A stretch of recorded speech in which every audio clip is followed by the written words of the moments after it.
Hello future self, this is current self recording Quideo number 1 for AP Statistics.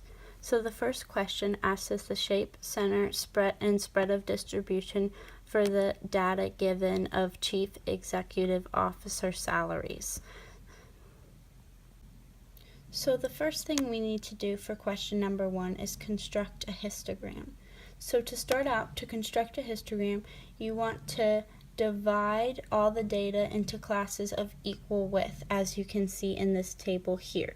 For the best shape, you would use typically 4, but I used 8 classes so we could really get a good idea of the shape. And this will be on your x-axis, as you can see down here.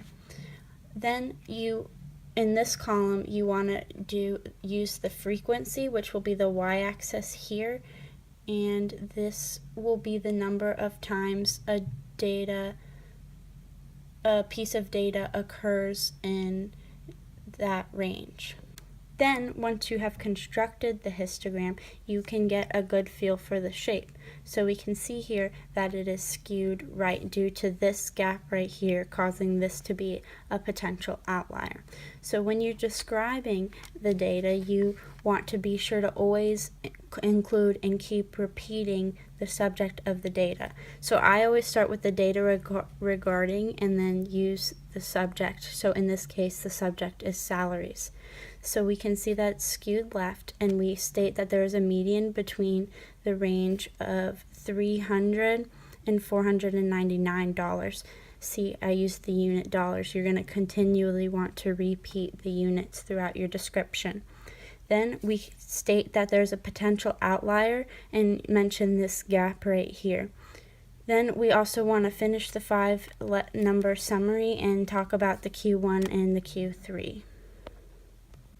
Question number 2 provides us with chest measurements in inches of 5,738 military man.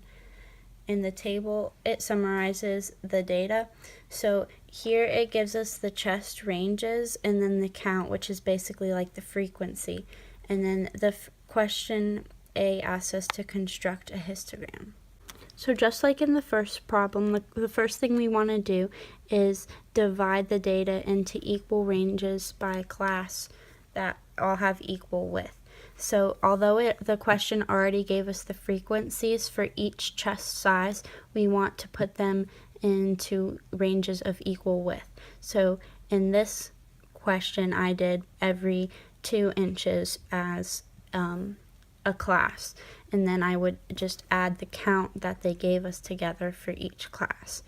Then when constructing the histogram, we would do the frequency just like in the first problem, and then on the bottom would be our class ranges again, and we want to make sure to label both axes.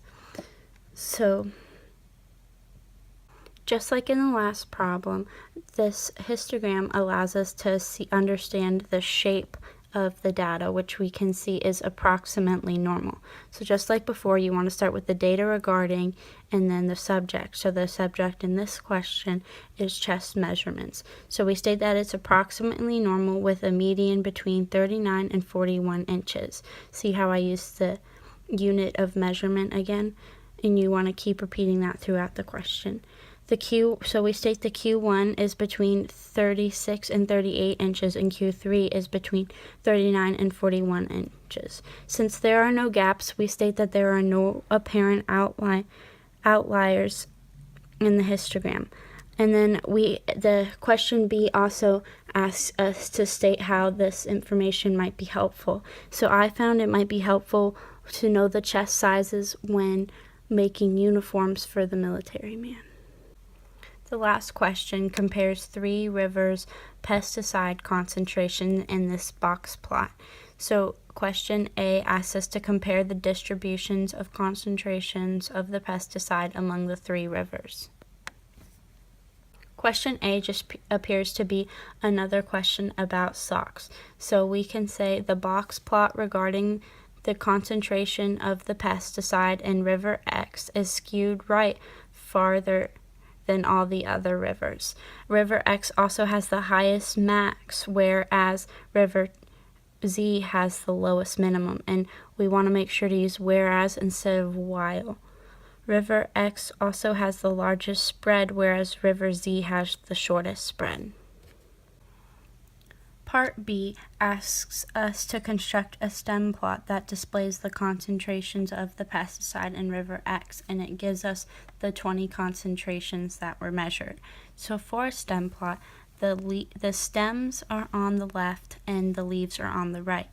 And the stems are the leftmost part of the number and the leaves are the rightermost part.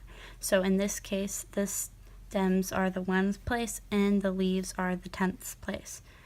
And you construct them going down vertically and then listing all the ones that apply. So this would be 3.4 and 3.7. Part C asks us to describe a characteristic of the distribution of the pesticide concentrations in River X that can be seen on the stem plot but cannot be seen on the box plot. So I'll pull the box plot back up. So here's the box plot and here's the stem plot. So the first thing I notice is that we can see the gap in level 6 concentration that's measured in ppm. We can see that gap on the stem plot where we can't see it on the box plot. So that's Quideo number 1.